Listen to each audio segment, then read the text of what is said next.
a woman to be in a full argument with a man and be like, this is point A of why I'm upset. Point B is what you did. Point C is how you did it, how I found out, and why I'm upset. And the man will still text back and be like, what you mean? Y'all, the drama just got nuclear in the music industry this week. Thee Stallion and Cardi B are on the verge of a full-blown war. And it's all because of a man. Pardison Fontaine is at the center of what might be the messiest female rap beef we've seen in years. And as if that tea wasn't hot enough, Coco Jones just got betrayed by her own label during her album Rollout. The disrespect is real, and the internet is fuming. Let's dive into this scalding hot mess, because I swear, the music industry is showing its true colors. This week, Thee Stallion just dropped her new track, Whenever. And baby, it is dripping with shade. So you and Future, how does this song come about? A really crazy story. So I had the beat for Pressurelicious, right? And I recorded the song and I recorded it one way.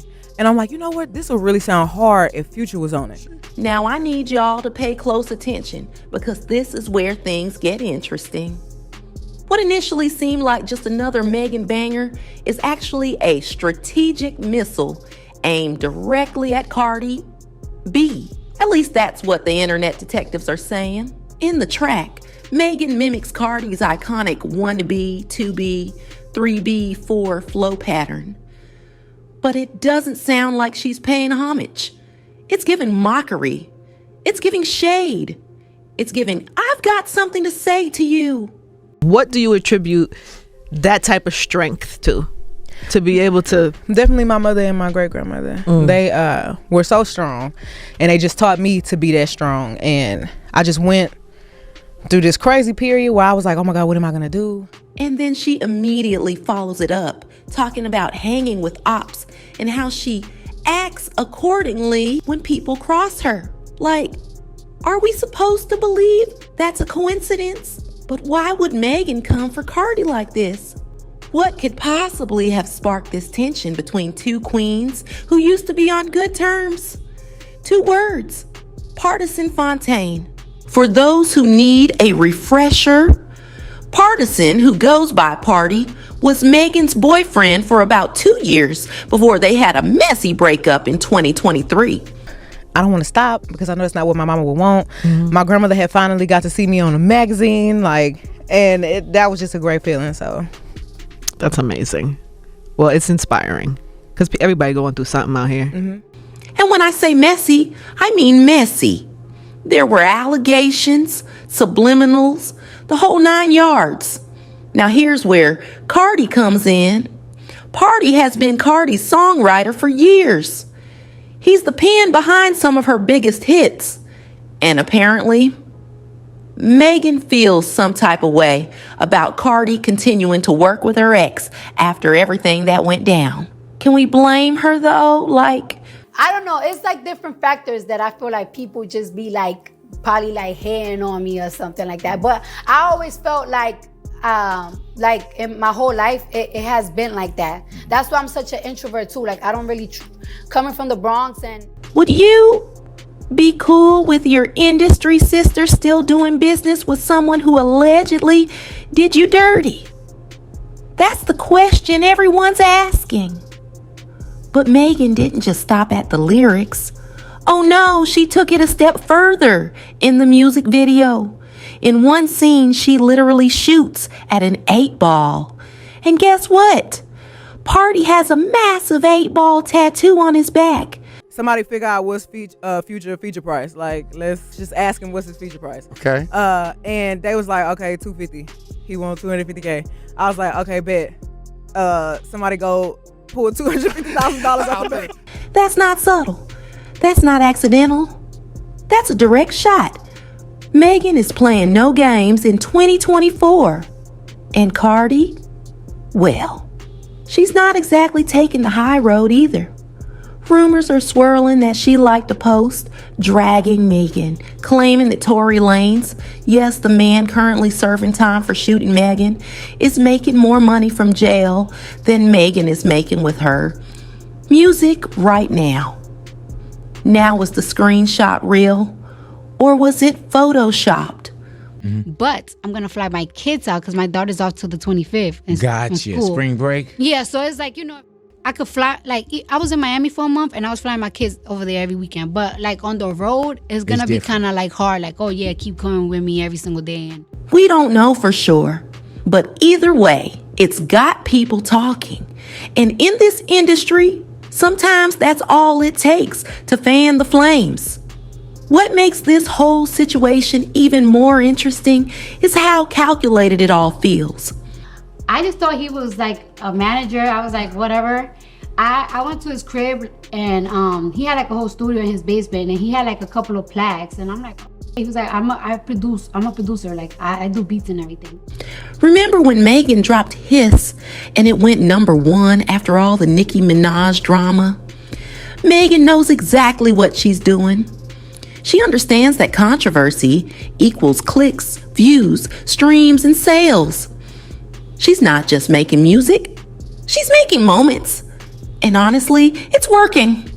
But is it worth potentially burning bridges with Cardi B? That's what fans are debating right now. These two could make magic together. They already proved that with WAP. And I grew up in a different type of Hispanic culture, like the Heights. Yeah. That is more like It's more hood, it's more it's more street. hood, it's Yeah, more yeah, yeah. street, it's more Yeah. trappy, Yeah. it's more Dominican. Right. But instead, they might be heading toward a full-on feud. Is the industry big enough for both of them? Of course it is. But will their egos allow them to coexist peacefully? That remains to be seen. Now, while Megan and Cardi are out here potentially throwing shots at each other, let's switch gears and talk about someone who's fighting a whole different battle. Coco Jones is dealing with enemies from within her own camp. Coco just released her debut album, Why Not More? And it is everything. It's soulful, it's vulnerable. It's literally everything R&B fans have been begging for. This project is the definition of quality music, but behind the scenes, it's been nothing short of a nightmare for her. In recent interviews, Coco has been visibly emotional talking about her album, Rollout. She literally said it felt like she was grieving during what should have been one of the happiest times of her career. And when you hear what her label has been doing, or should I say not doing, it all makes sense. Def Jam, yes, the legendary Def Jam, has been sabotaging their own artist. I'm not even being dramatic. The evidence is clear as day. Charlemagne, the God, called them out live on The Breakfast Club. He revealed that Def Jam sent Coco's album to the radio host at 7:44 a.m.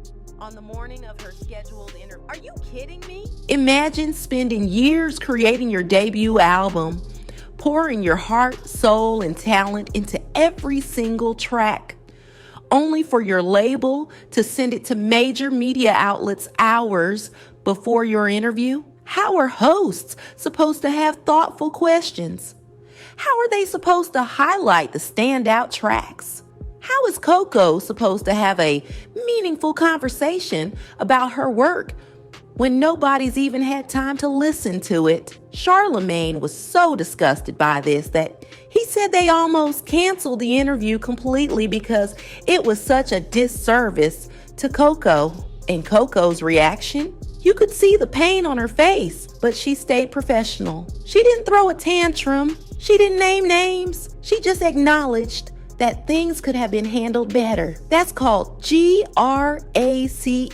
People. But let's be real. This isn't just about poor planning. This is about a major label failing to properly invest in a black female R&B artist. And unfortunately, it's a pattern we've seen over and over again. These labels are quick to sign R&B talent, but slow to put real marketing dollars behind them. They'll collect awards off their artistry, but refuse to give them the same push they give to other genres. What makes this situation even more infuriating is that Coco has already proven herself. She's not some unknown artist. She won a Grammy earlier this year. She's been killing her role on Bel Air. She went viral with ICU. She's done everything right. And still, Her label couldn't be bothered to execute a proper album rollout. Make it make sense. But here's what the label doesn't understand. Coco has something more powerful than their marketing budgets. She has a loyal, dedicated fan base that will ride for her no matter what. Her supporters are already streaming the album, buying tickets to her upcoming tour, and spreading the word about her music. Coco is going to win with or without Def Jam support. Period. And if you haven't heard her song Imam yet, you are seriously missing out. That track alone deserves all the radio play, all the playlisting, all the viral TikTok moments.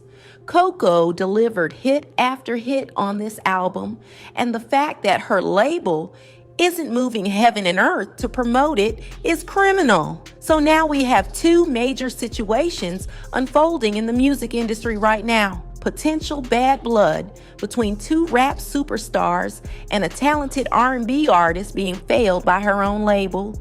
It just goes to show that even at the highest levels of success, female artists are still fighting uphill battles. Now, I need to know what you think about all this drama. Do you believe Megan is intentionally coming for Cardi, or are the fans reading too much into things? Would you be upset if your friend continued working with your ex after a messy breakup? And what about Coco? Do you think she should stay at Def Jam or find a label that will actually appreciate her talent? And let's not forget the bigger picture here. Why do women in the music industry seem to face these issues more than their male counterparts? Why are female rappers always pitted against each other? Why are R&B artists consistently undervalued by major labels? These are the conversations we need to be having. The Megan and Cardi situation is particularly interesting because back in 2020, they gave us WAP, one of the biggest collaborative hits in recent memory. They showed us what's possible when female artists join forces instead of feuding. But now, we might be watching that alliance crumble over a man. Is Pardison Fontaine really worth all this drama? That's the question everyone's asking. And with Coco Jones, her situation highlights a deeper issue in the industry. How many incredible R&B artists have we lost because labels didn't know how to market them properly? How many potential classics never reached their audience because executives didn't see the value? Coco is talented enough and determined enough to overcome these obstacles, but not everyone is so fortunate. What's truly inspiring about both Megan and Coco is their resilience. Despite everything they're dealing with, they continue to create, to perform, to push forward.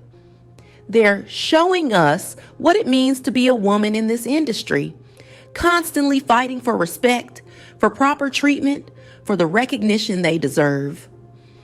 Megan has overcome unimaginable trauma over the past few years. From losing her mother, to the shooting incident with Tory Lanez, to public breakups and feuds. And through it all, she's continued to deliver hit after hit. Whether you agree with her approach to conflict or not, you can't deny her strength.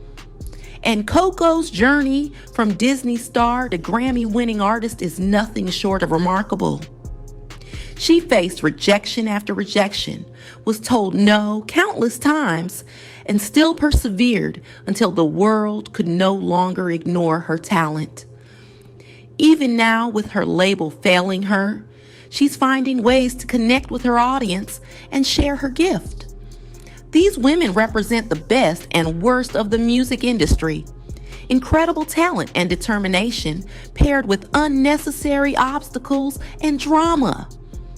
They remind us that success in this business isn't just about making great music. It's about navigating a complex web of relationships, politics, and expectations. So, as we watch these situations unfold, let's remember to support the artists we love. Stream their music, buy tickets to their shows, share their work with others. because at the end of the day, that support matters more than any label backing or industry co-sign. And if there's one thing I know for sure, it's that both Megan Thee Stallion and Coco Jones are going to continue rising despite whatever challenges come their way. They've proven time and time again that they're not just artists, they're forces of nature. So what do you think about all this drama? Drop your thoughts in the comments below. And if you enjoyed this breakdown, make sure you hit that like button, subscribe to the channel, and turn on those notifications so you never miss when I drop new tea. Thanks for hanging out with me today. Until next time. Bye.